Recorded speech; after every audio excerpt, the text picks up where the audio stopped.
بسم اللہ الرحمن الرحیم اعوذ باللہ من الشیطان الرجیم بسم اللہ الرحمن الرحیم الحمد للہ والصلاة والسلام رب اشرح لي صدری ویسر لي امری واحلل عقدۃ من لسانی یفقهوا قولی اما بعد۔ اعزائے گرامی، سورہ نساء کی آیت نمبر 130 ہے، جس میں پروردگار ارشاد فرما رہا ہے کہ وَإِن يَتَفَرَّقَا يُغْنِ اللَّهُ كُلًّا مِّن سَعَتِهِ وَكَانَ اللَّهُ وَاسِعًا حَكِيمًا۔ پچھلی آیت میں آپ کے سامنے یہ بیان کیا گیا تھا کہ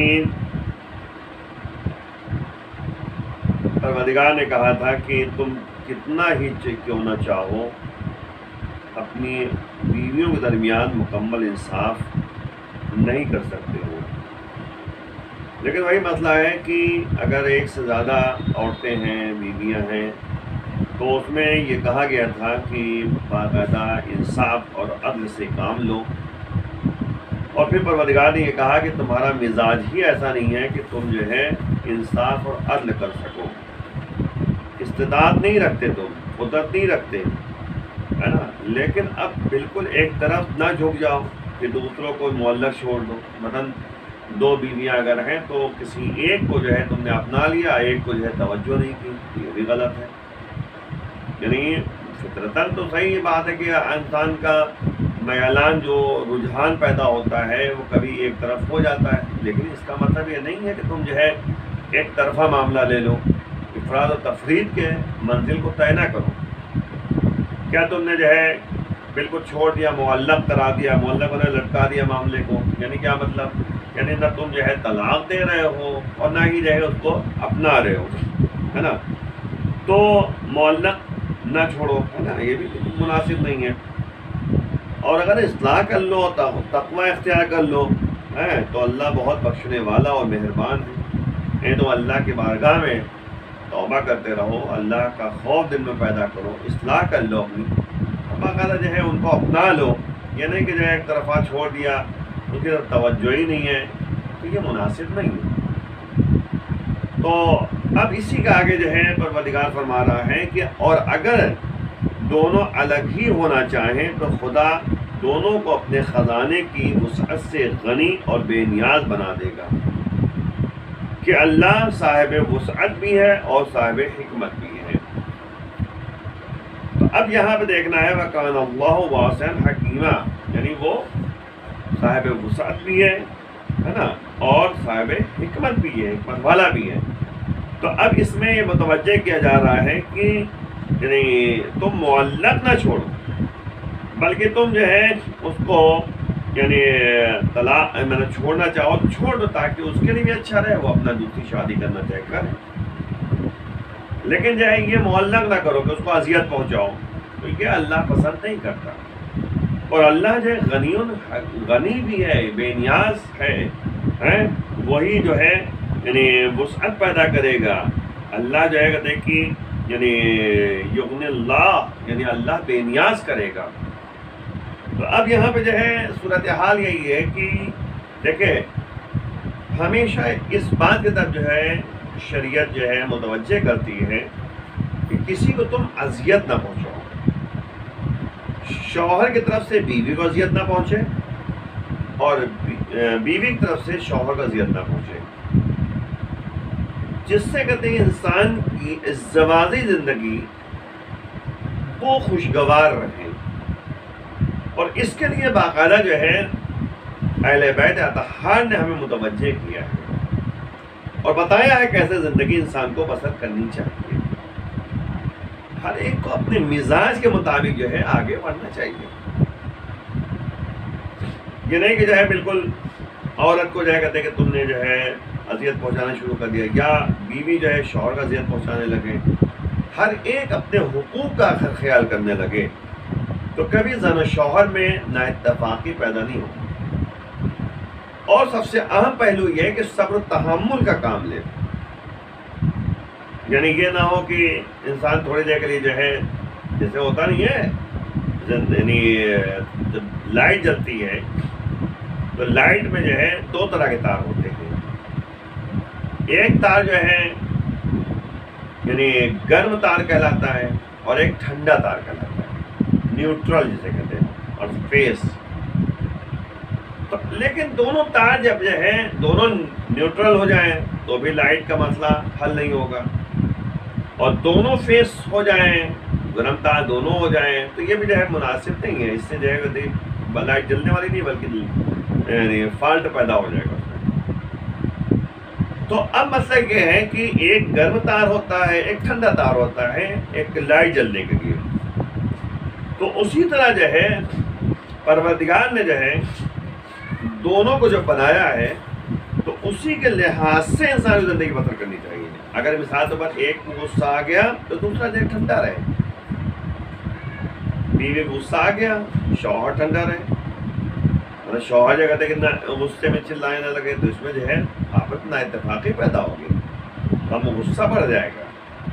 اگر شوہر جو ہے غصے میں ہے تو بیوی جو کہتے ہیں کہ غصہ نہ کرے, صبر تحمل کا مظاہرہ کرے, کیونکہ جو بھی صبر کرے گا اللہ جو ہے کہتے ہیں اس کے ساتھ ہے.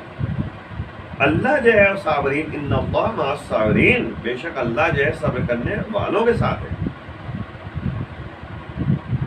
تو اب مسئلہ ہے کہ صبر جو ہے صبر جمیل, صبر جو ہے ایک خوبصورت چیز ہے, جمیل ہے. تو اب ظاہر سے بات ہے کہ انسان جو ہے اپنی ازدواجی زندگی کو خوشگوار گزارنا چاہے تو اسی طریقے سے اپنی زندگی میں اجالا پیدا کرنا چاہتا ہے, روشنی پیدا کرنا چاہتا ہے, خوشگواری پیدا کرنا چاہتا ہے, تو اسی طریقے سے کام کرنا ہوگا جس طریقے سے ایک گرم تار ہوتا ہے, ٹھنڈا تار ہوتا ہے, دونوں جب کہتے کام کرتے ہیں تب کہیں جا کے لائٹ جلتی ہے. اگر جو دونوں گرم ہو جائیں تو مشکل ہے. اسی طریقے سے اگر جو ہے زن و شوہر دونوں غصے ور ہو گئے تو بھی مشکل ہے کام. دونوں ٹھنڈے مطلب کہ ٹھنڈے ہیں تو چلو بھائی چل جائے گا, تھوڑا بہت ایک نرمی گرمی سے کام چلتا رہے گا. تو اب جو ہے مزاج کو دیکھنا چاہیے کہ سامنے والا کیسا یعنی پسند کرتا ہے, اور ہر ایک اپنے حقوق کی رعایت کرے گا تو خود بخود جو ہے مسئلے حل ہوتے چل جائیں گے. مثلا کہا گیا ہے کہ عورت جو ہے وہ زبردستی جو ہے گھر کے کام کے لیے وادار نہیں کر سکتی, لیکن جو ہے اگر عورت جو ہے اپنی خوشی سے اللہ کی مرضی کے لیے جو ہے کام انجام دیتی رہے, کھانا پکاتی رہے, گھر میں جھاڑو دیتی رہے, صفائی ستھرائی کام کرتی رہے, تو اللہ نے وہ منزلت عطا کی ہے جو یعنی خط مقدم میں سب سے آگے جگہ کے بڑھنے والوں میں جگہ کی جو افراد ہوتے ہیں ان کو مرتبہ حاصل ہوتا ہے. تو اسی لیے جو ہے عبادت میں شمار کیا گیا ہے, اور نبی نے اسی لیے جو ہے باقاعدہ مولا گرا سے کہا تھا یا علی تمہیں جو ہے گھر کے باہر کے کام کو دیکھنا ہے, اور جناب سیدہ سے کہہ دیا بیٹی تمہیں جو ہے گھر کے امور کو دیکھنا ہے.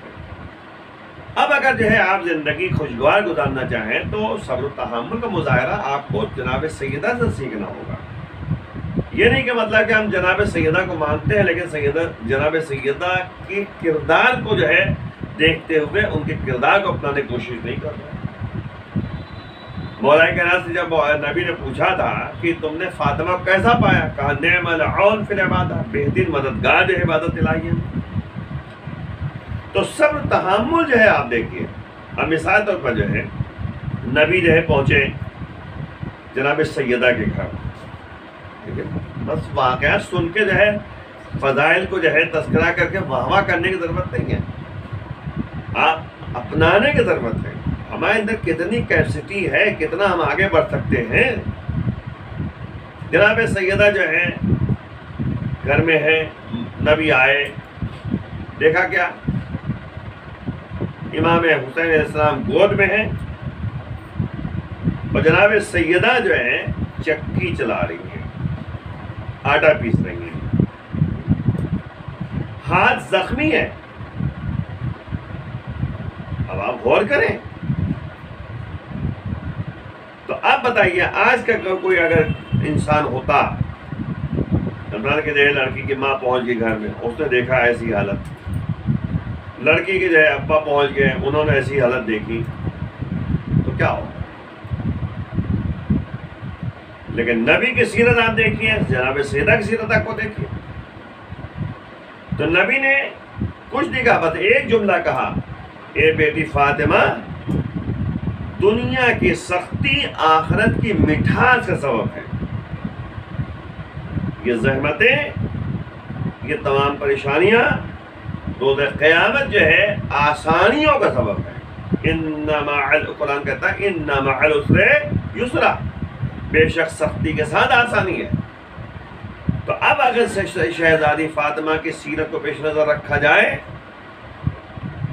کیا آپ دیکھیں کہ مولا کائنات جنگ خیبر سے آ رہے ہیں، مال غنیمت میں جو ہے بہت کچھ ملا ہے، لیکن وہ خیبر سے گھر تک آتے آتے خالی ہاتھ جو ہے گھر پہنچتے ہیں۔ جناب سیدہ نے کیا پوچھا؟